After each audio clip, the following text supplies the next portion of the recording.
আমার বাবার শরীরে কি যেন ঢুকেছে, বাবাকে চুষে সব খেয়ে ফেলছে। বাবা শুকিয়ে শুটকি মাছের মতো হয়ে গেছে। দাঁড়া হালকা, আমাকে দেখতে দাও। হালকা, তোমার বাবার পেটে ভয়ঙ্কর জিনিস আছে যা তোমার বাবাকে শেষ করে দিচ্ছে। জলদি যা, পং পং থেকে ঔষধ নিয়ে আয়।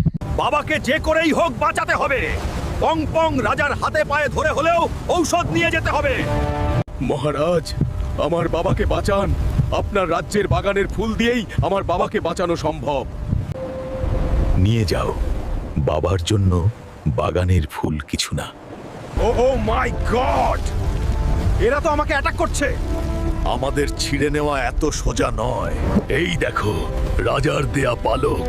ঠিক আছে হালকা, তোমার পছন্দ মতো একটি ফুল তুমি ছিঁড়ে নাও। ওম ত্র্যম্বকম যজমহে সুগন্ধিম পুষ্টিবর্ধনম।